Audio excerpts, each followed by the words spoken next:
Our personal sexuality is a big part of our individual identity. We come into this world and are announced to be male or female.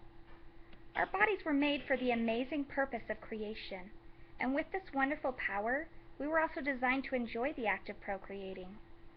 Learning about this natural response should not be talked about only once, but should be built upon a foundation of communication, developed over time to allow for adjustment and understanding.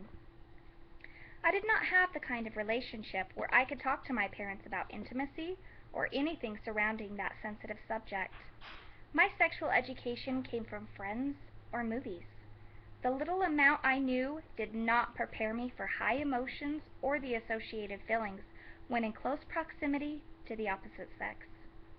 Real-life experience became my method of education, and it left me with questions, regrets, and lifelong consequences.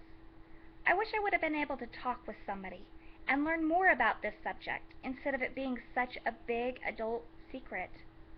Parents should be the ones to teach their children sex education. It's in the job description of parenthood to teach children about life and to prepare them for what's to come. Unfortunately, most parents either don't communicate at all or they don't give accurate details.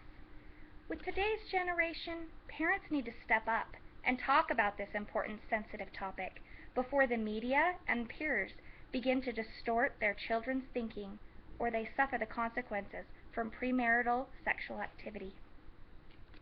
Parents need to talk with their children early and often, and also advocate with schools and religious groups and within the community to promote healthy sexual education. What are some of the difficulties parents may face? Parents want to be the ones to teach their children about individual sexuality, but studies have shown that the majority of parents feel they need support and/or professional advice.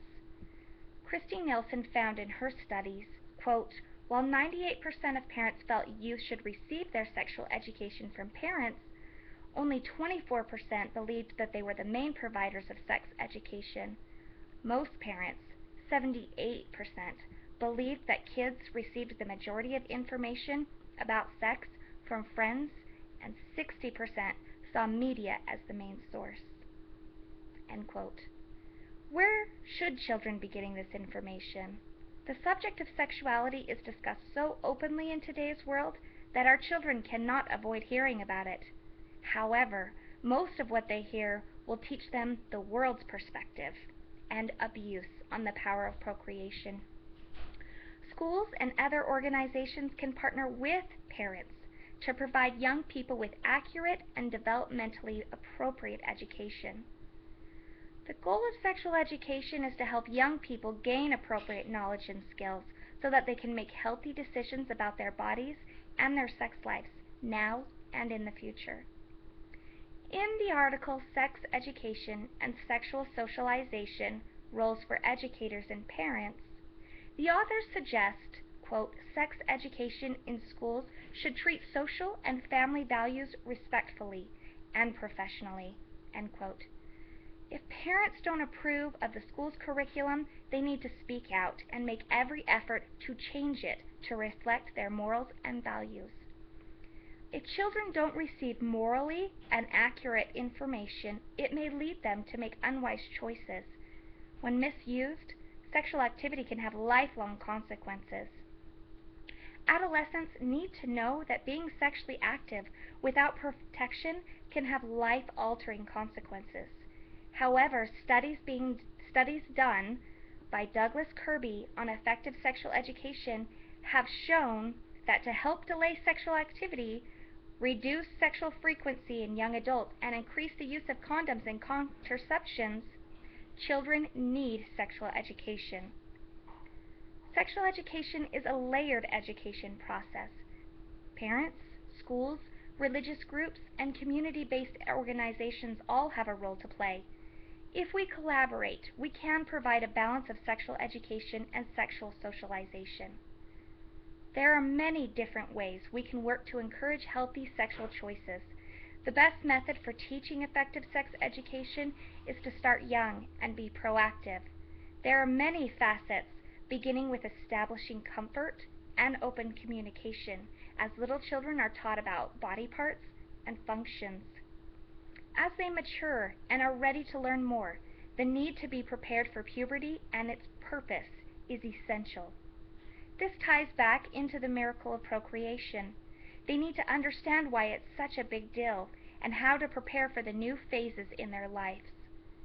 Parents are likely to feel uncomfortable, but it's important to push through and make sure children understand why they will go through these changes. The main ideas that we can focus on is talking with your children early and often to encourage healthy communication patterns. Fosters, Briers, and Sears concluded from their research study that parents can contribute to a more positive communication experience by frequently inviting their adolescents to ask sexual questions rather than waiting to be asked questions or to see signs of readiness. We can also teach proper names of their body parts and each function.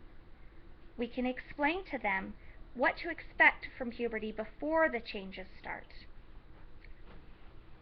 We can counsel parents to share with them emotional connections between sexual intimacy and sexual behavior. And we can also advocate for appropriate sex education in our children's schools. Even with parents educating the best that they can, working with other groups within the community can be incredibly helpful for adolescents. It's important for parents to advocate for appropriate sex education from these other sources. This is a subject where children need accurate and morally correct information. It's a parent's right to decide what is morally correct sexual information for their children. If we don't make a change to our sexual education plan, we will continue as parents and educators to fail our youth by not preparing them for important future choices. With good, strong education, we have an opportunity to teach them and give them tools that they need to make right decisions for themselves. Armed with clear, correct information, they will be able to make more informed decisions that will help strengthen their current relationships and the relationships they will build in the future with their families, reducing the risk of children born out of wedlock and situations that could lead to divorce. Let's fix our families from the ground up. Let's show them that it's not a secret or something to be ashamed about, but a gift to be cherished and respected. Good communication will help create a trusting relationship where young adults are more inclined to listen and ask questions. I encourage you, I ask you, to talk to your children and get involved with your community to encourage healthy sexual education. For parents to effectively teach their children about things that matter most, children need to feel safe in talking about these subjects, especially the more personal ones. If we want to prepare our children, we must teach them early, often, and correctly.